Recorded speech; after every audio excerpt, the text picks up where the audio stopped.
when a person comes up to you, they're new, they don't know much about Islam, and, you just met them off the streets, and they ask you, well, Yusuf, what is Islam? What do you tell people? What do we tell people?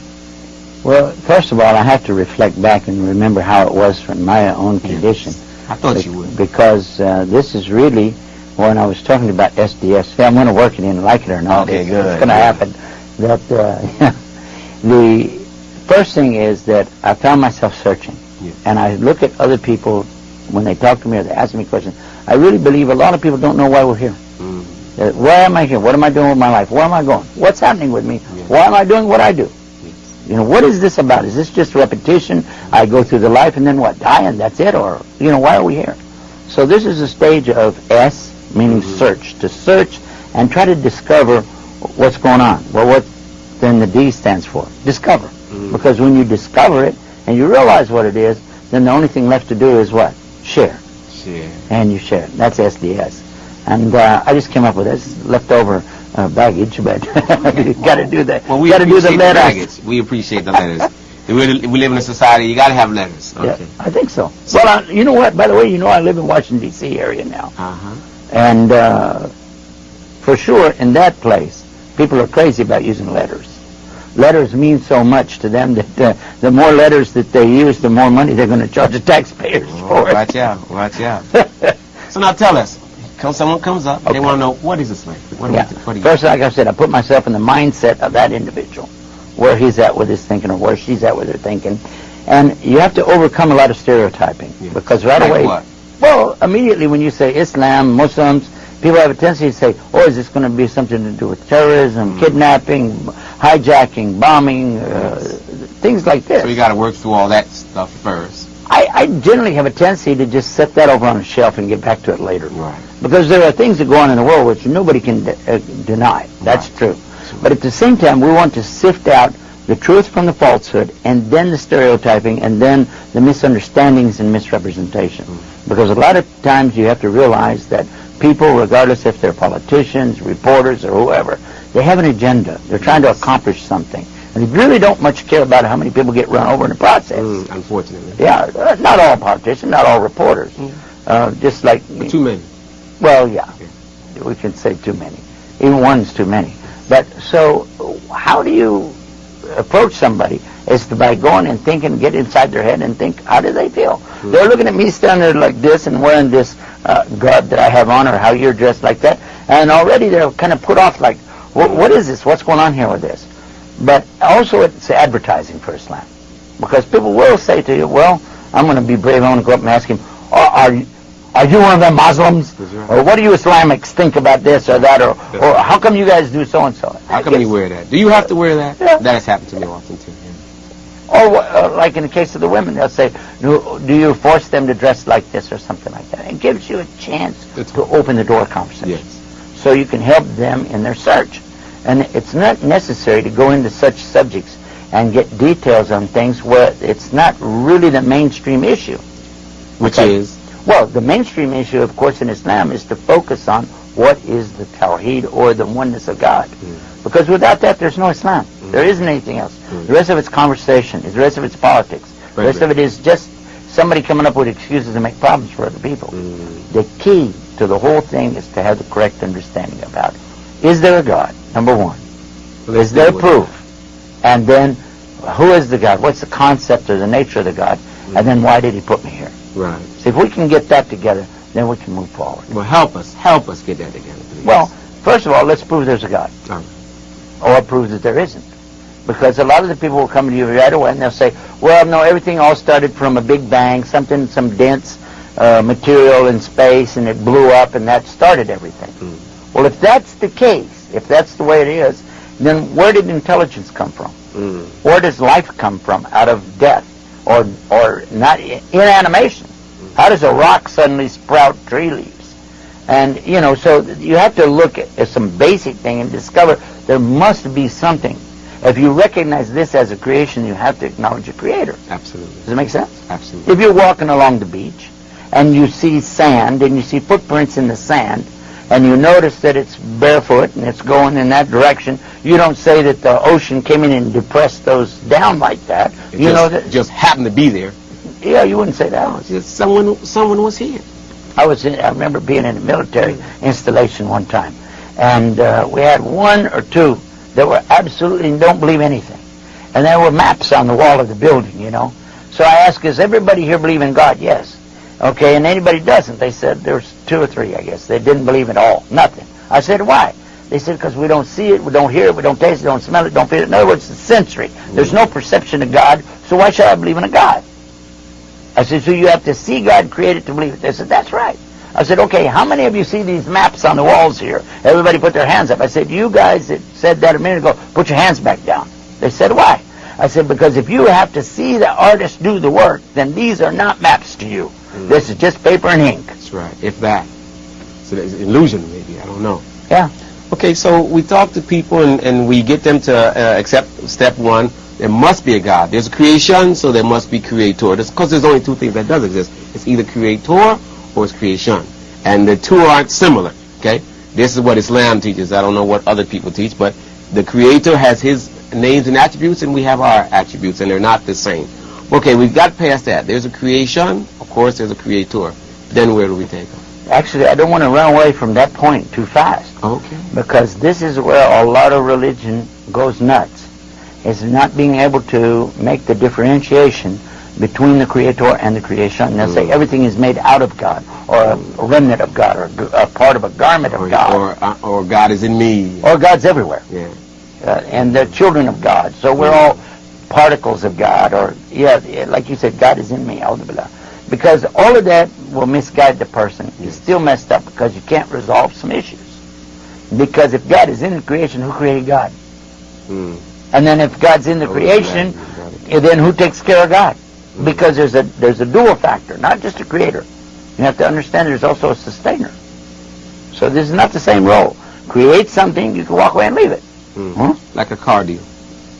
They make a car, they just walk away and leave it. Don't pick out the buy it at least. But seriously, so who's going to take care of this creation? And who is the one taking care of to see that this happens and that happens and so and so and so? So we as Muslims accept there's a creator, but at the same time he's a sustainer of all. And he's not created, guess what else? He's also not sustained. Look what he said in the Quran. In the Quran, A'udhu billahi minash shaitanir rajim, Allahu la ilaha illahu al-hayyul qayyum, la ta'khudhuhu sinatun wa la nawm. And it says here, Allah, He is the one beside whom there's none other to worship. Now He is alive, the living God. He's alive, and at the same time He's self-subsisting. He doesn't die, He doesn't need sustenance. Then He follows up with that and He says, and He doesn't sleep. No, He doesn't sleep and He doesn't get tired. Right. So this is important to sleep establish. And slumber doesn't overtake Him. Yes. That's easy for you to say. But the point we're trying to get across to folks is that in Islam we do have a different God in a sense, because a lot of people say, well, your Allah is not like my God. Well, I don't know what your God is, but my God's real. Yes. Okay? And He's not in His creation. I can't grab Him or a part of Him and damage Him. And He says, God says, that if all of His creation came together at the same time to try to benefit Him in any possible way, they could never benefit Him. At the same time, if they all came together to try to damage Him or do something against Him, they can't. Right. Why? Because they're creation, He's the creator. Right. They're sustained and He's sustained. He has a name, by the way, called As-Samad. I love this name. Eternally sought after through all eternity by His creation for the sustenance. A big name, but look how easy it is to say it in Arabic. As-Samad. As-Samad. And He tells us that in the Quran. And He says, A'udhu billahi minash shaitanir rajim, Bismillahir Rahmanir Rahim.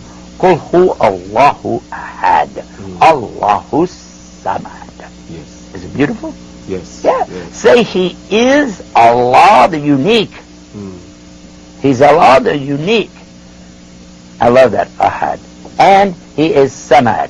Samad meaning that He is eternally sought after through all times by His creation for their sustenance. Yes.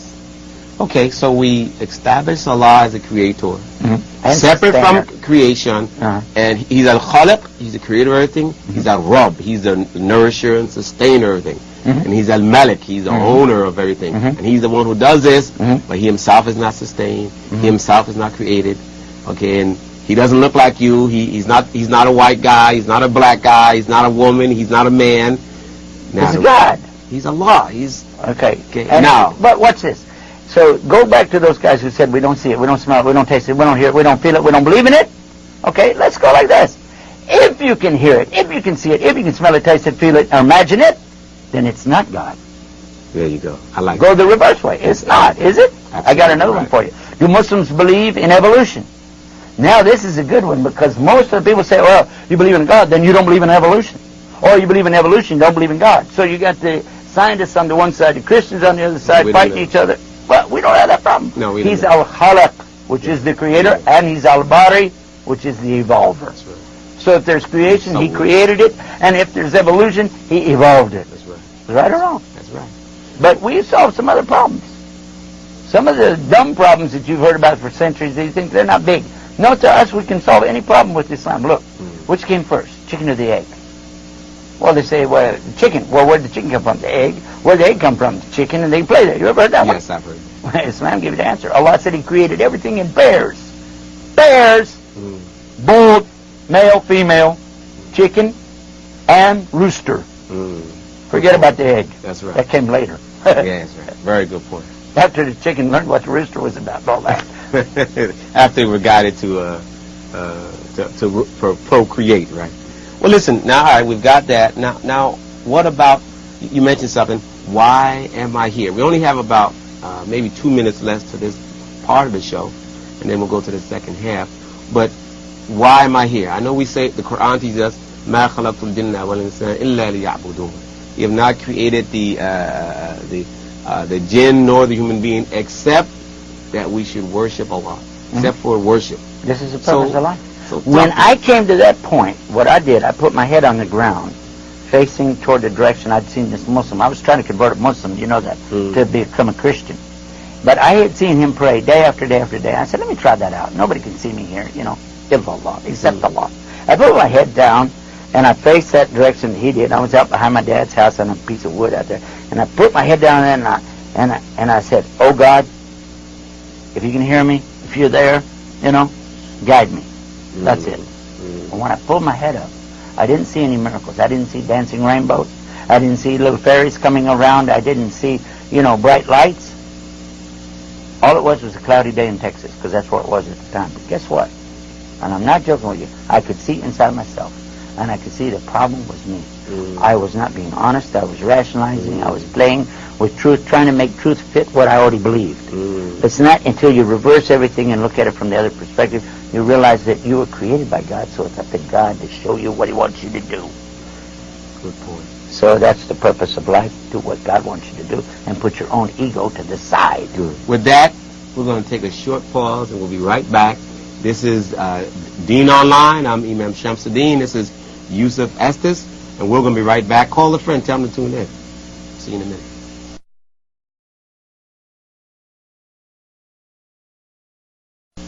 All right, welcome back. This is still Deen Online, and I'm still Shamsuddin, and our guest here is still Estes, Yusuf Estes. I'm confused now, right? I don't know. We were just talking about why we're here. You know, you were explaining about creator and creation and the difference between the two. He's not sustained, but he sustains. He's not created, but he creates. He's taking and evolving all these things. And we were talking about how the purpose of life was what? That we worship, obey Allah, our creator, and not let our own ego get in the way. I think it was what you were mentioning to us. But get the ego out the way and let Allah guide us, which is what you prayed for. And alhamdulillah, praise be to Allah, He has guided you to Islam. I've given that in speeches, by the way.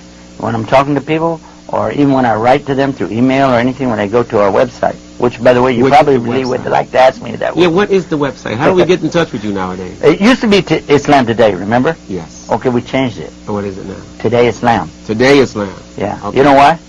Tell me. I'm going to save the best for last. Today Islam. All right, good. You like that? It's .com. Okay. TodayIslam.com. Yeah. So that's how we can get in touch with you, email you, and talk to you. Whatever. All right. Good. Okay. Now, in email and in personal conversation with people, lectures and all the rest of it, I like to end it by telling people, look, never mind what I said. Okay? Because I'm just a human being. Maybe I'm trying to influence you, right? Right. So why don't you just take something that belongs to you that nobody else can even look at, and that's your own heart, right? Take your heart, your ego, whatever, and go out in your little closet where you like to talk to yourself, and then pray in your heart and say, "Oh God, if you're there, guide me." Okay? Like and then, did. silently. Yeah. And then if guidance comes to you, where'd it come from? It sure wasn't me. It wasn't you, sir. It wasn't me. All right. So if you're guided, then it had to be from your Lord. And if that happens, then it'll be the best of guidance, because He's the only one who can guide us anyway. That's right. Makes sense? Makes sense to me. Sense makes dollars. I agree with you. I agree with you.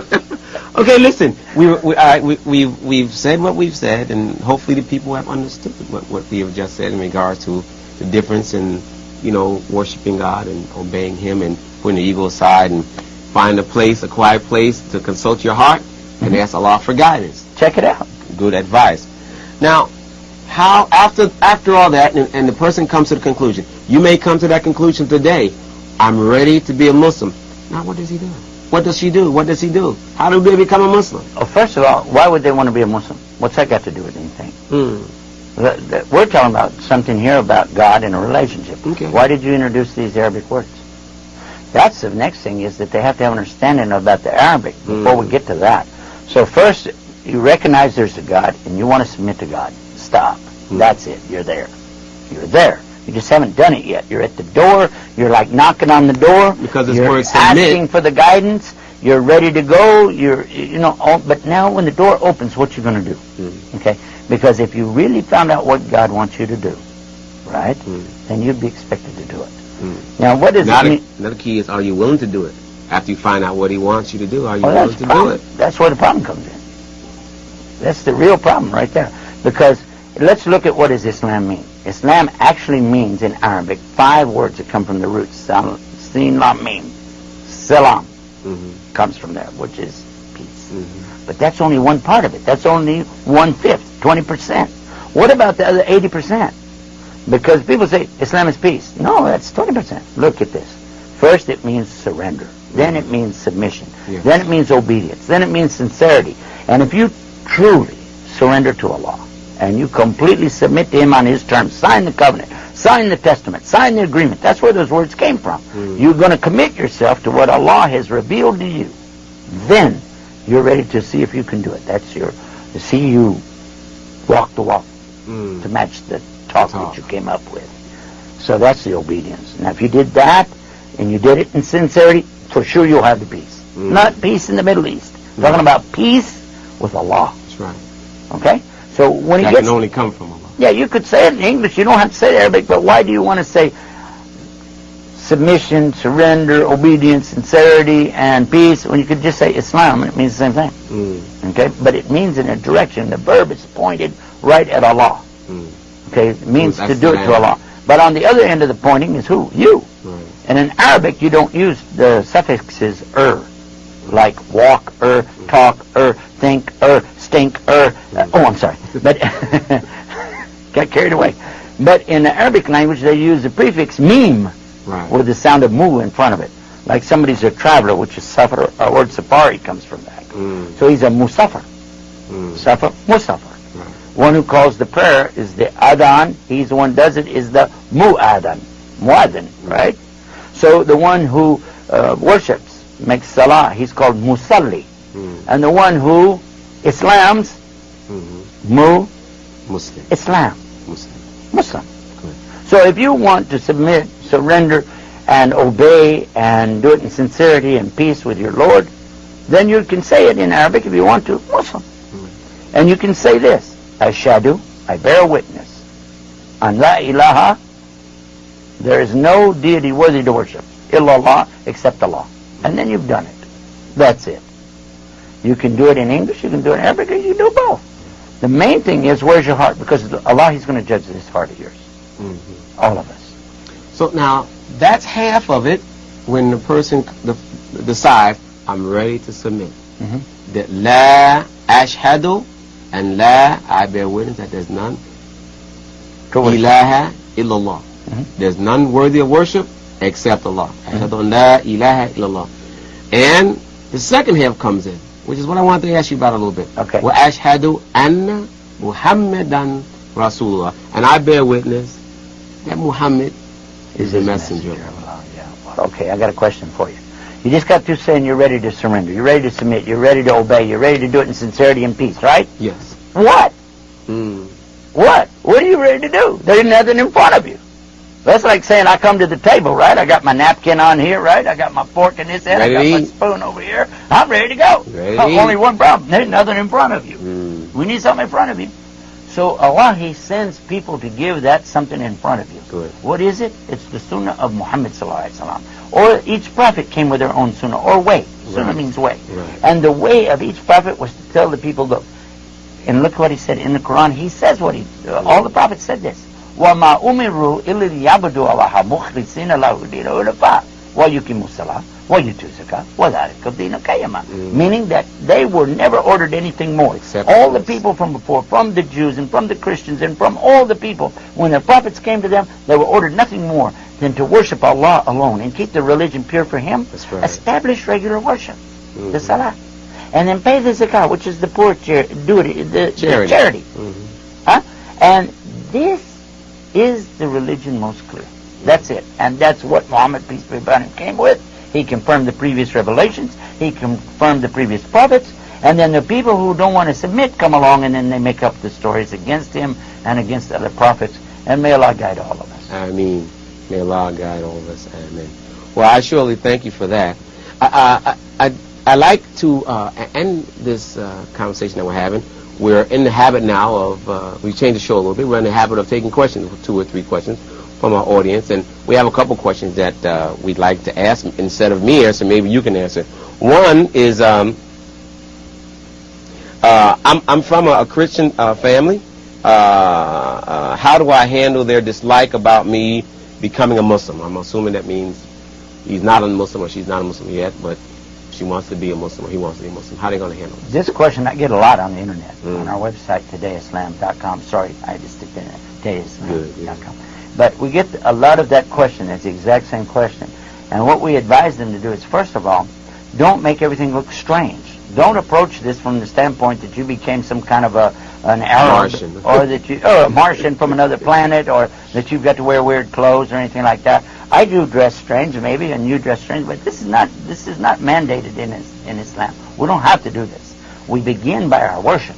If our worship is good with our Lord, shouldn't it be reflected in our actions? Absolutely. Shouldn't it be reflected in our relationship with people? Absolutely. Especially your parents.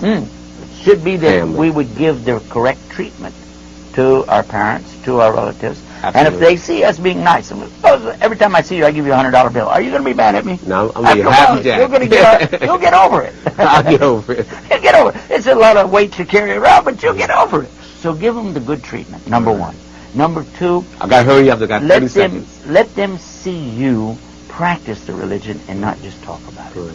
Because when people see it in you, you're living it, it's a lot easier. And give them time. Be patient. Pray for them. Yes. Pray for them. Well, that's the advice for today. You know, in regards to dealing with your family and who may not be Muslim, but you want to become Muslim. So with that, this is Dean Online. This has been Yusuf Estes with us today from Texas, and we're so glad to have him on the show again. And once again, if you want to communicate with him, at todayislam.com. todayislam.com. Until next time, this is Dean Online. Take care.